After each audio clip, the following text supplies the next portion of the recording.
Hey, savvy social workers, let's get into a few practice questions from the different units on the ASWB exam. Please be mindful of my disclaimer that I do not personally write ASWB exam questions.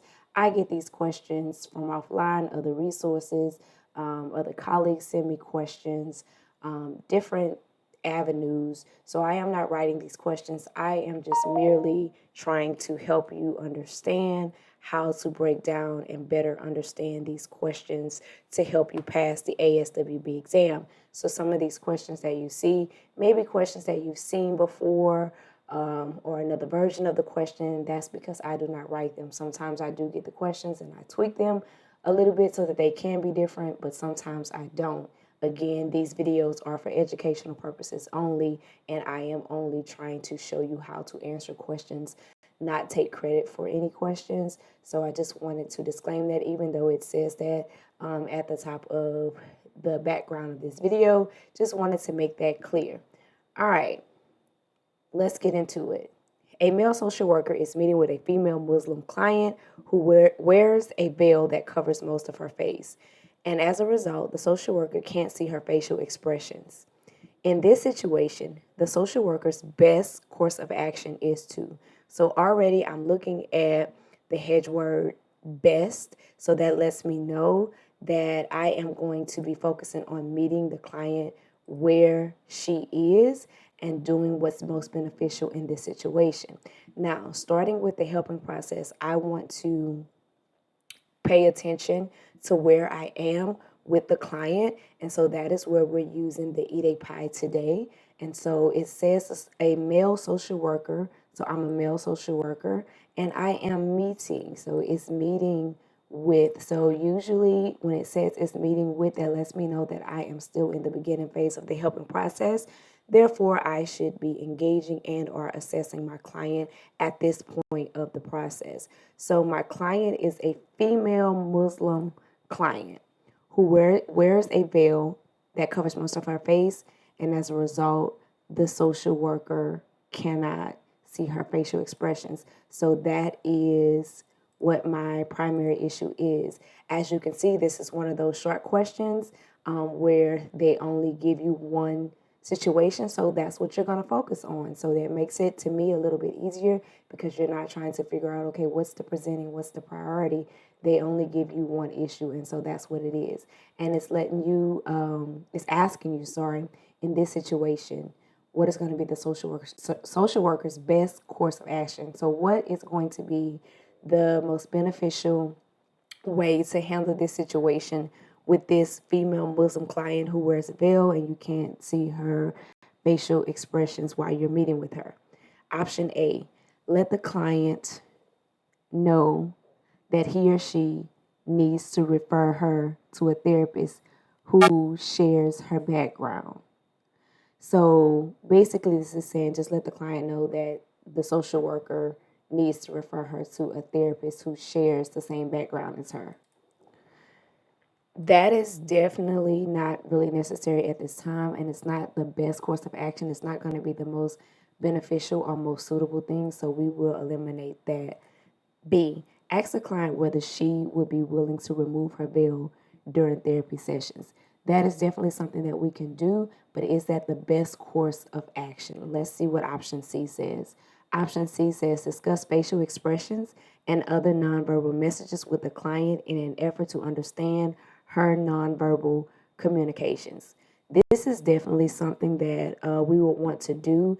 It would be the best course of action instead of just asking her, would she be willing to remove her veil? It lets us know that this is a Muslim client.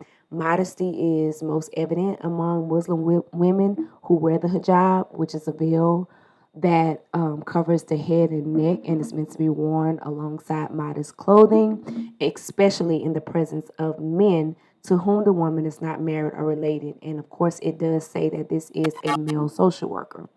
It is also important to consider the possibility of an individual's discomfort when interacting with opposite genders. Meeting the client where she is and respecting her cultural practices is important in developing the therapeutic relationship. However, having a conversation about it will help to provide understanding for both the social worker and the client. So this will be the best course of action for the social worker and the client to have a discussion about it, because we know that verbal and nonverbal expressions are extremely important, especially when you are getting to know a client, which we are in the beginning stages of the helping process. So again, asking the client just to whether she would remove it would probably come off as insensitive to her culture. So we want to just have a discussion about it. That would be the best thing. Let me know in the comments what y'all thought about this question. If y'all have any questions about it, did y'all get it right? Talk to me in the comments about it. Next question. A social worker is conducting an initial interview with a client who states that she is ready to find a good job, save money to buy a house, and begin dating regularly so that she can get married and start a family. The social worker's assessment reveals that the client has mild depression, but otherwise seems to be functioning well at this time. What should the social worker do next? So again, I'm looking at the type of question this is. This is the next question, so I know I will be paying attention to the last thing that I did as a social worker, if anything. So in starting with the helping process for this question, I am conducting an initial interview. So that lets me know where I am in this process. So whenever I'm conducting an initial interview, I know that I am gathering information as well as trying to build rapport with my client. And so this it doesn't really give us any specifics about the client, but we know that it's a client who is ready for marriage and starting a family and all these things. So that is why she's there, because she's ready to find a job. She's ready to get her life together, sounds like. Okay, so you do your assessment and you find that the client has mild depression, but otherwise she's functioning very well at this time. What are you going to do next? Okay, so keep in mind that you have already done the assessment, because it says the assessment reveals. So after the assessment, we are going to go into the next phase, because this is the next question. So after we do the assessment, now we're moving into the next phase of the helping process, which would be the planning. So I'm already knowing before I look at the answer choices that my answer is probably going to have something to do with planning, because I am no longer assessing the client. I'm in this initial interview, but I have already done her assessment, right? So the next thing I would do, would it be A, provide the appropriate referrals to address the client's goals? Is this something we would do next after the assessment, is start providing her referrals to job sources or realtors, banks, or whatever, to help her start saving money? Is that what we're going to do next? That is something that we could help her out with. Is that the very next thing? I'm not really sure, but I'm going to pause on that. B, focus on the client's depression. Okay, so it says that the assessment reveals that the client has mild depression, but otherwise seems to be functioning well at this time. So we know that whenever we have a but, whatever follows that but is what we really need to pay attention to. So because she is functioning well at this time, her depression is not going to be a primary issue, because it says it's just mild depression, and even with that, she's functioning very well at this time. So I know that I will eliminate that. C, help the client clarify and prioritize her goals. Okay, so now we've done the assessment and she's functioning pretty well. And so now we want to address why she's there. And so she's there because she's ready to find a good job and all of that. So she has a lot of goals that she wants to achieve. So now next, moving into the planning phase with the client, is where we start to identify their needs, help them to come up with objectives to meet their needs. Because she has so many goals, we want to clarify and prioritize. So let's clarify exactly. You want to find a good job? Okay, what type of job are you wanting to work? Do you want to find a job, or do you want to focus on dating first? Of course, with finding the job, that's going to come with saving the money or whatever. Do you want to focus on dating, your dating relationship, or you want to focus on finding a job? How do you want to prioritize these goals? So that would be the next thing that we would do, because the client seems to be functioning well and has stated specific goals that she would like to work towards. Because the client expressed several goals, like I said, the social worker should assist the client with clarifying and prioritizing them. So, and then after we have these goals prioritized, then whenever it's necessary, we can provide appropriate referrals to address her goals after they are clarified and prioritized of, how she wants to do what. Let me know if y'all had any issues with this question. A social worker is meeting with an adult female who was molested repeatedly by her stepfather during childhood and has been diagnosed with borderline personality disorder. The client is very emotional and reports deep shame concerning the abuse. What should the social worker do first? So I already know I'm looking for the most important thing, because the first thing that stands out to me is the hedge word that they put in all caps and bold. So I'm looking for the most important thing to do about the client's priority problem. So again, going to the helping process, I am meeting with a client, so I'm in the beginning phase. So of course, when I'm meeting with a client, I am focusing on building rapport with this client as well as gathering information, trying to get to know more about her problem. So my client is an adult female who reveals that she was molested repeatedly by her stepfather. This is what my presenting problem is. Now, the priority problem is the client is very emotional in this moment and reports deep shame concerning the abuse. So, of course, I want to be live in the moment with the client. And at this time, while I'm meeting with her, she's very emotional and she's very embarrassed when it comes to talking about the abuse. This is how I'm seeing it in my head. So, what would be the most important thing to do about this client being emotional and shame about being abused? Would the first thing I do in this session would be to conduct a biopsychosocial assessment, where I am in the beginning and I'm meeting with the client, where I know that I should be engaging and or assessing the client. So I could conduct a biopsychosocial assessment, but I will ask myself, does this address the fact that she's very emotional and reports deep shame? It does not, but I am just going to pause it just for pausing purposes. B, exploring the client's past history of abuse. Well, if she's very emotional about it and shame about it, that is not going to be the first thing that I want to do. Okay. C, establishing safety, stability, and connection with the client.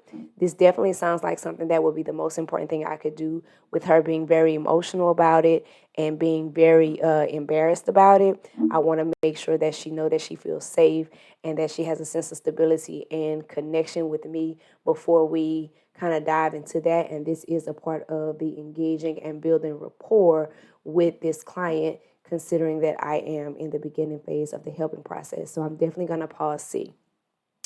D, using client-centered techniques to help the client cope with her emotions. Well, I can tell you that this is an intervention, and I am not going to do an intervention in the beginning of the helping process, so I'm going to eliminate this. Yes, this is a good answer of something I could definitely do to help her cope with her emotions, but that's not the first thing I want to do.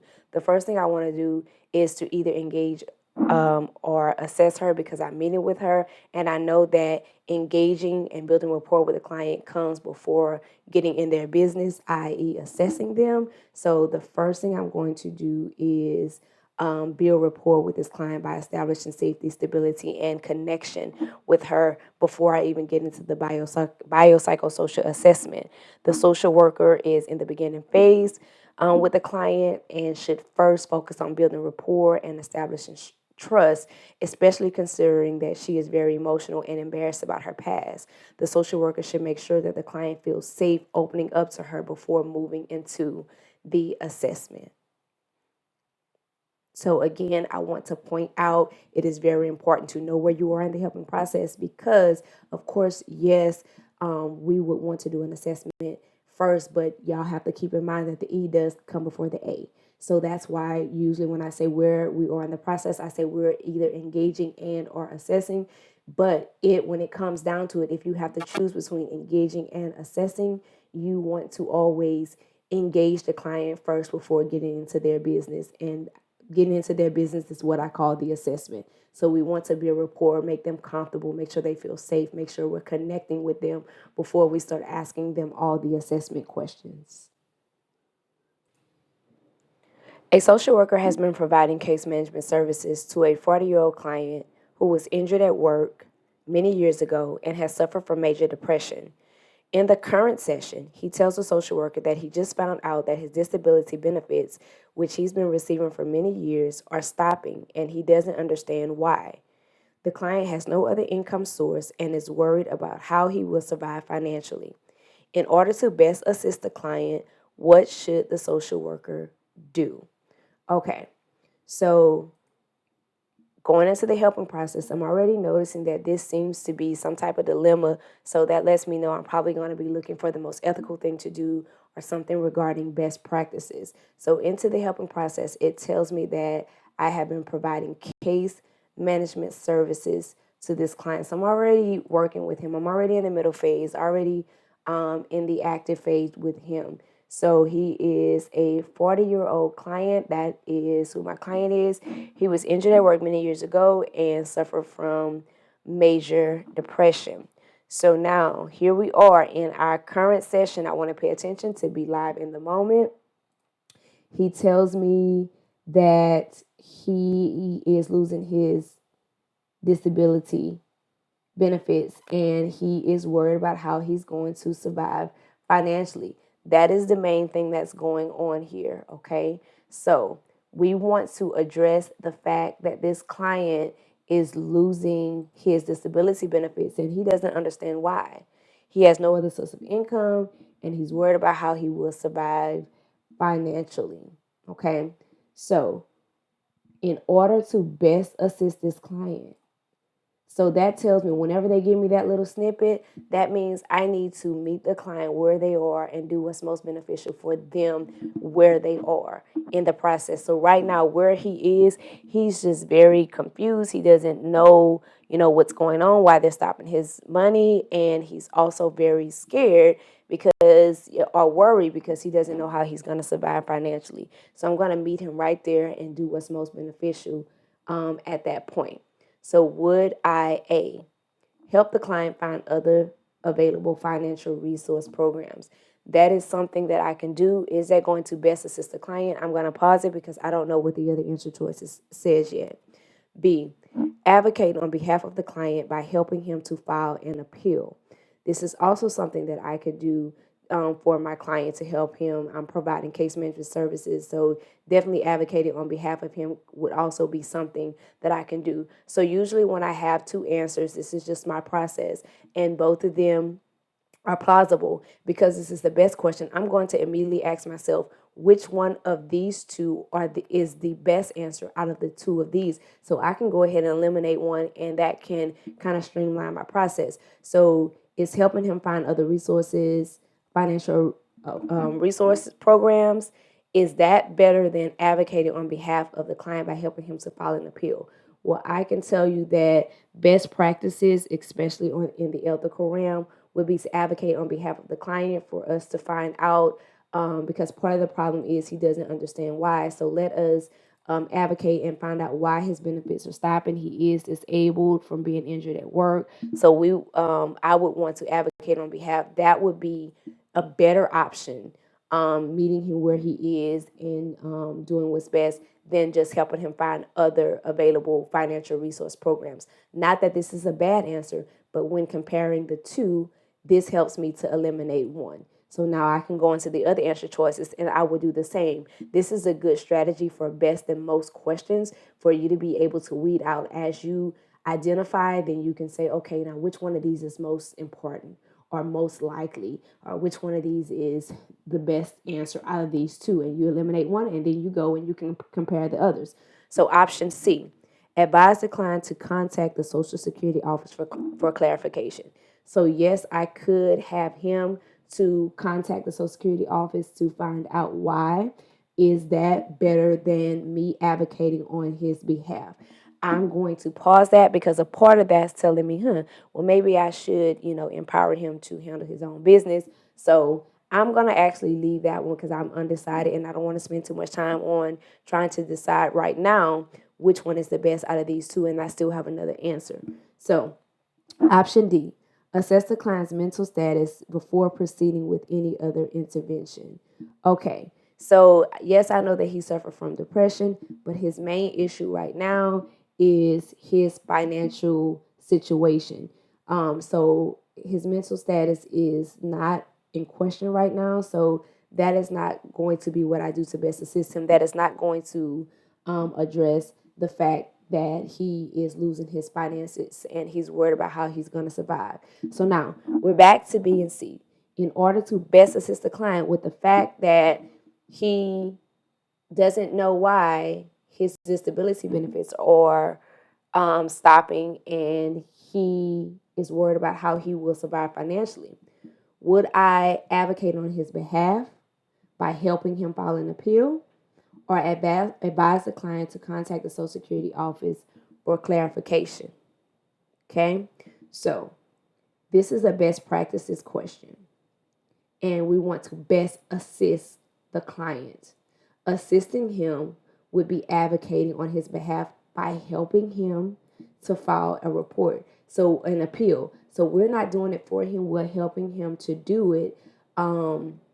Because just telling him to say, hey, call and ask him why, find out why, that is not assisting him. That is just basically telling him what to do. Advocacy and social work is when professionals use their knowledge, skills, and resources to support people who may not have the means or opportunity to speak up for themselves.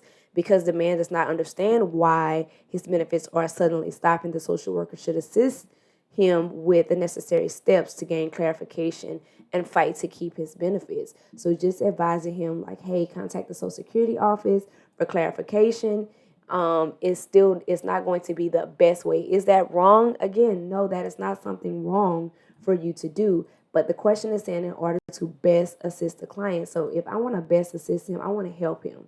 So I want to advocate on his behalf by helping him to file an appeal. And that appeal is also going to explain what is going on with his benefits, as well as help him fight to keep them. Let me know if y'all have any questions about this one. I know this one was a little bit loaded, so let me know if you had the same understanding about this in the comments. A social worker has been treating an adolescent for 1 year, but has met with the parents only briefly at the time of intake. The social worker has been appointed to a local committee and has learned that the client's mother is also on the committee.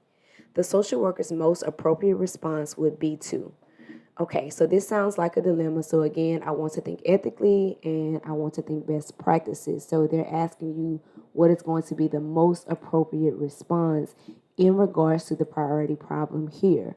So the social worker has been treating, so she's already working with this adolescent client for 1 year, okay? But she's only met with the parents briefly at the time of intake, okay? So that is going to be our presenting issue. Been working with this client a whole year, but I've only seen the parents one time at intake. So now I get appointed to this local committee, and my client's mother, who I've only met with one time, is also on this committee. What's going to be my most appropriate response? What makes the most sense in my response for me to do? A, resign from the committee. Absolutely not. B, transfer the adolescent to another social worker. That is not going to be the most appropriate response. C, inform the adolescent about the situation. That is definitely something I could do. Is it most appropriate? I'm not sure. D, avoid the adolescent about the situation. And I'm assuming that this should say avoid talking to. So let me add that in here, talking to the adolescent about the situation. So one thing I know about this exam is that when they give me two answers that are in direct opposition of each other, usually one of them are the correct answer. So here C is telling me to inform the adolescent about that situation, and D is saying don't inform him about the situation, okay? So because the adolescent is the client, speaking with the client about the situation would yield the best indicators of what action might be necessary. So we would want to talk to the client, even though, the client is an adolescent, to see how he feels about me being on the same committee as his mother. He may feel like, what, I want another therapist because, I don't want to take the chance of you talking to my mom about what we talk about or whatever the case like that. But as your client, and this is a potential for conflict of interest, we do want to address it with our client, even though he's an adolescent. So avoid talking about it with him. It's just not ethical. It's just not the best practice here. What we would do, we definitely want to let our client know that, hey, I ran into your mom this weekend at a meeting, didn't know we were on the committee. I'm new there. Just wanted to see how you feel about it. Are you okay with, us still doing therapy together, or would you prefer to see someone else? Because resigning from the committee is definitely not something that the social worker has to do. Okay, so again, guys, thank y'all for being here. I am hoping that this video was very helpful and informative to you all. If you have any questions, leave them in the comments. I do my best to try to respond if and when I can, or if someone else is watching and they see questions or comments, if you know the answer or you have a different perspective, please feel free to respond to the other comments. I am just so elated to have the support of you guys watching this channel. So thank you so much. If you have not already, please like this video, share it with colleagues that you feel like you can use it, and definitely subscribe to the channel if you are not subscribed to keep these videos coming. And let's continue to get these passes the savvy way.